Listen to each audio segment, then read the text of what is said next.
Hey moviegoers, Dimitri Panos here with another episode of the CineScope, Movies Under a New Lens. And in this episode, I will be putting the movie Project Hail Mary under the CineScope. Project Hail Mary is a big screen sci-fi adventure that wears its heart on its spacesuit, embodying the science of Interstellar, the human adventure optimism of Star Trek, the thrills of gravity, and those rock creatures from Galaxy Quest. Project Hail Mary, while not completely original, directors Lord and Miller and a great performance from Ryan Gosling make for a 70mm spectacle and crowd-pleasing movie-going experience. Based off of the 2021 novel by Andy Weir, whose previous book you may have heard of, The Martian. Well, that adaptation really hit big with moviegoers. Project Hail Mary is similar in that it focuses on human ingenuity, resilience, and resolve. At its center is Ryland Grace, a middle school science teacher who has his own belief about science. Those beliefs have him at odds with the science community. They've gone as far as publicly shunning him, but it is his gumption that nabs the attention of a team of scientists and astronauts who are trying to solve and save the Earth from extinction. They have about 30 years to do so and try to figure everything out and how to keep the sun from not dying. Grace is asked, well, not exactly asked, but told to join this think tank to help save humanity. Unbeknownst to him at the time, he'll be made to help in a far more hands-on way, more so than he ever expected. The project leader's instincts prove to be correct in bringing Grace on. He figures out the problem and comes up with a solution. Great job! Well, that is until the A-team of astronauts are killed in an accident before launch. So the B-team is ready to go, but they need a scientist to guide them. They turn to Ryland Grace, who flat out says he's not the guy. He puts the not in astronaut. Well, this is all shown in the trailer, along with him going into space where he meets an alien who's also there to save his species. They form a friendship. To save their planets, they have to throw a Hail Mary pass of a solution and hope they can score a touchdown, or else it will be game over, literally. As Ryland Grace, Ryan Gosling once again proves he is one of Hollywood's most likable big screen actors. His charm and charisma are undeniable. He can make you laugh with a pose and get you emotional with a glance.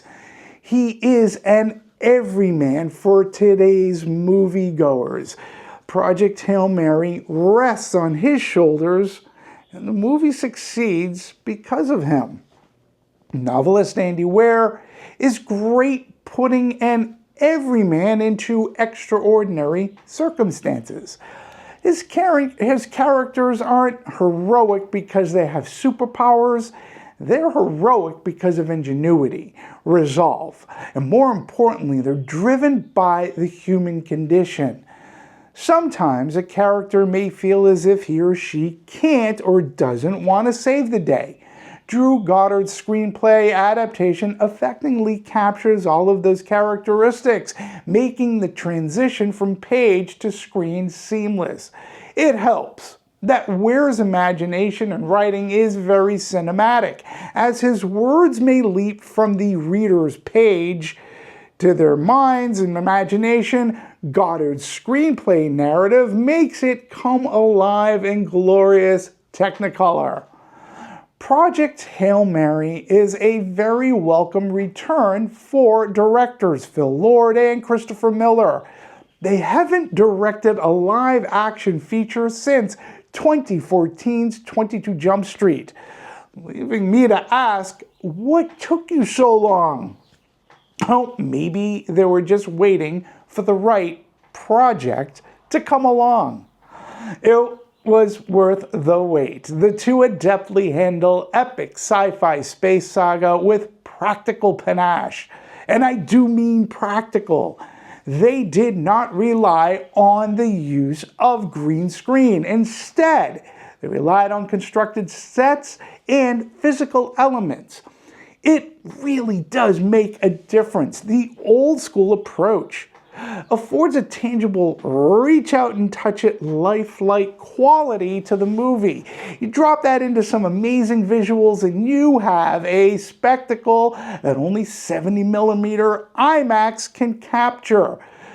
Bigger really is better. And I watched this movie in true 70mm. The movie looked so good, I could have sworn that while I was watching it, I heard the clickety-click of a film projector. And to my astonishment, when the movie was over, I looked behind me up to the projection booth, and there it was. Actual 70mm film running through a film projector. Wow, that took me back some, and it was amazing. Project Hail Mary should lend itself to some hefty conversation, and I'm not talking about whether or not you liked or disliked this movie. The story presents a moral dilemma, and to avoid spoilers, I won't recall what it is, but you will recognize it when it happens. Suffice to say, I believe it worthy of questioning and having the conversation. I'm very curious when the movie opens wide if it will be a hot topic movie talk issue. But one thing that is for sure will be talked about is Ryland's alien buddy, Rocky. Another practical effect creatively brought to life with puppetry skill. Just like Yoda from Empire Strikes Back, Rocky is much a lifelike character. Played with heart, and believe in him you will. Project Hail Mary is an event-type picture usually reserved for summer moviegoing, but consider it a spring break gift. And if you gave up watching bad movies for Lent, Project Hail Mary won't leave you suffering from a spiritual setback. Better still, you'll feel good for having watched it. I give Project Hail Mary 4 out of 5 stars. I hope and believe you'll like it as well, but please let me know what you did think of Project Hail Mary in the comments below. And while you're there, if I may humbly ask, please like, subscribe to the CineScope. I would greatly appreciate it. I do appreciate you for clicking in and watching this review. I'll have more reviews in the days and weeks ahead. In the meantime, I will see you at the movies.